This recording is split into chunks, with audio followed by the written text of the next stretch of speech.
आध घरी पुण्याध घरी आधो में पुण्याध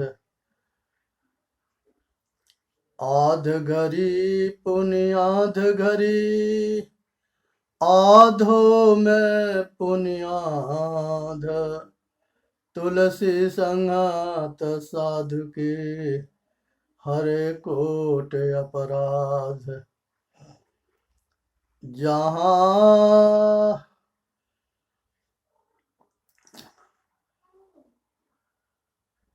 एक अष्टांग योग के विषय में और बताते हैं जो बुद्ध भगवान धम्मपद में बताए हैं। मनुष्य के सम्यक दृष्टि होनी चाहिए। सम्यक दृष्टि का मतलब होता है कि जैसे अपने सुख दुख को जानते हो ऐसे दुनिया में सामने वाले सभी के सुख दुख को जानो। सभी को जैसे अपने हित देखते हो और दूसरे के हित को देखो, ये दृष्टि है, सम्यक दृष्टि है।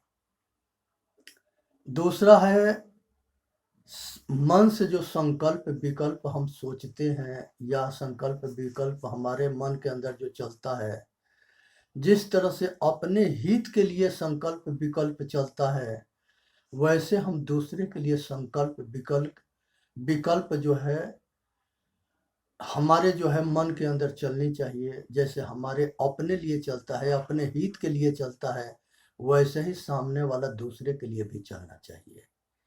ये सम्यक दृष्टि है, सबको बराबर सम्मान देके। और सम्यक वाक होनी चाहिए। जैसे जिस वाणी से हमारा अपना कल्याण होता है वैसे ही सामने वाला के भी वाणी बोलनी चाहिए, जिससे कि उसके भी संतुष्टि मिले, शांति मिले और कल्याण हो। कहते हैं कि वरण धार बारिद अगमा कोगम पवे अपार जन तुलसी सत्संग बल पावे विशद विचार। सतगुरु के सत्संग से ये वरण धार में जो अनबातवान विवेक रूपी जो है विवेक होता है सतगुरु के सत्संग से, शरण से। तो इसलिए विवेक बोल तो यह मोल है, जो कोई बोले जान, ये तराजू तौल के तब मुख बाहर आन। पूरी तौल करके बोलनी चाहिए। बोली को जो है बहुत बड़ी शक्ति है, इसलिए बोली में बहुत सुधार की जरूरत है। कर्म है जो हम सोचते हैं, विचारते हैं, संकल्प में दृढ़ निश्चय होता है, उसी काम को हम करते हैं। अगर हमारे अंदर दैवी गुण जो है प्रधान होता है तो हम जो है सात्विक कर्म करते हैं, और आसुरी गुण अगर प्रधान होता है तो हम आसुरी कर्म करते हैं। इसलिए आज के समय में ज़रूरत है कि हम अपना जिस तरह से सात्विक कर्म करके अपना और सामने वाला दूसरे के भी भला कर सके। ये जो है सम्यक जो है कर्म है। और सम्यक जो है जीविका, जिन्हें हम अपना निर्वाह या अपने परिवार के निर्वाह के लिए जो है अच्छे सोचते हैं, करते हैं, समझते हैं और जीवन के निर्वाह लेते हैं, उसी तरह से सामने वाला और दूसरे के, पड़ोसी के, सबके हित कर भावना रहनी चाहिए। उसी तरह से उनका सुझाव भी देना चाहिए और अपने जीवन के जैसे उनके भी सुखमय जीवन बीते, इसी से खुश रहना चाहिए। आज के समय में कुछ ऐसे आदमी हैं जो अपना दुख से जितने दुख से दुखी नहीं है, उतने दूसरे के सुख देख करके दुखी हैं। हाथी के दांत दो होता है, खाने के अलग होता है, दिखाने के अलग होता है।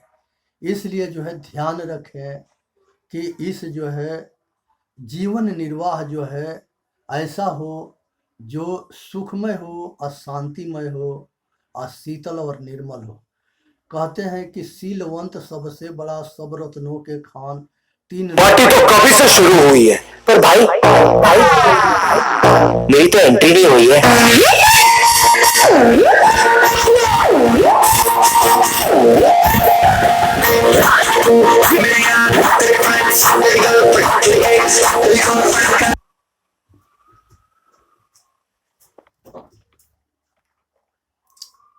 ये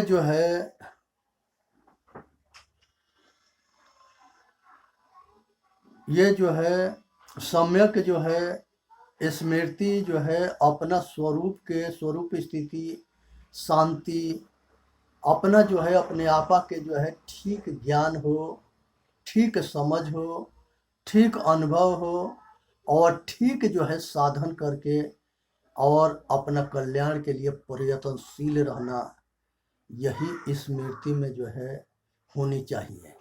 ये सार तत्व है। सम्यक समाधि भी है। समाधि बुद्ध भगवान कहते हैं, वो केवल्य पद कहते हैं, उसको मोक्ष भी कहा गया। पार्टी तो कभी से शुरू हुई है, पर भाई मेरी तो एंट्री नहीं हुई है।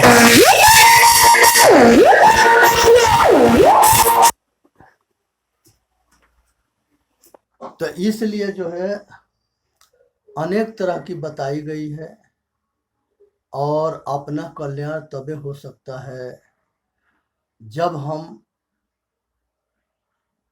4 वेद 6 शास्त्र में बात मिली है, दो दुख देत दुख होत है कि सुख देत सुख होय।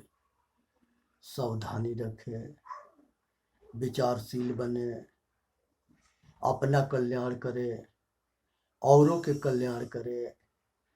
एक जो है ईसा मसीह,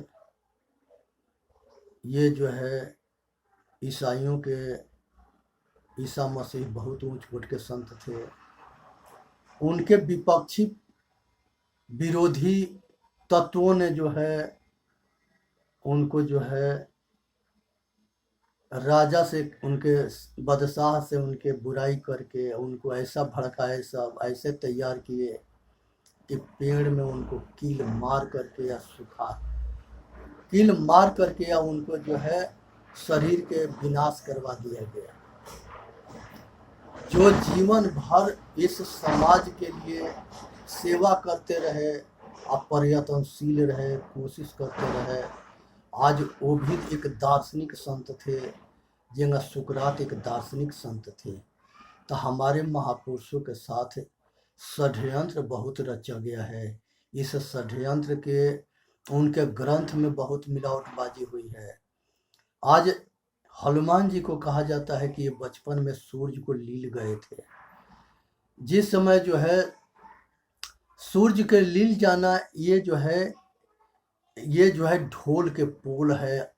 जितने अनाड़ी हैं न वो लोग के मूर्ख समझ करके आप पता न का कहते हैं। ये दुनिया में सूरज जो है इतने तेजवान अग्नि के गोला है जो बहुत दूरी पर होते हुए भी लोगों को जलाने की क्षमता रखता है। तो इसलिए हनुमान जी के पोछ लगा दिया गया। हनुमान जी के जो है नाना नानी गौतम ऋषि थे और अहिल्या थी, और उसी के पुत्री अंजनी थी, और जिसके पुत्र जो है हनुमान जी हुए। तो उसके नाना नानी के, अम्मा के, तारा के, ये सब के पोछ नहीं था। बाल सुग्रीव के ये जो है हनुमान जी के पोछ लगा दिए, केसरी के पोछ लगा दिए। ये एक षड्यंत्र है। इसको सोचे, समझे, विचार करे। और बंदर एक गोत्र था, राक्षस एक गोत्र था, दानव एक गोत्र था, नागवंशियों के एक गोत्र था। पहले का हमारे जितने ऋषि महर्षि थे वो गुरुकुल चलाते थे, उसमें सभी लोग पढ़ते थे। वेद के अंदर कहीं जो है जाति प्रथा नहीं है, मूर्ति पूजा नहीं है, ना वेद में है, ना शास्त्र में है, ना उपनिषद में है।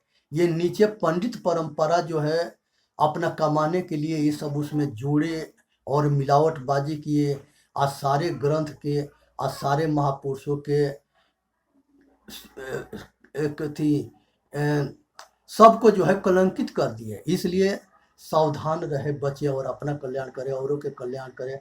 बोलिए सतगुरुदेव की जय।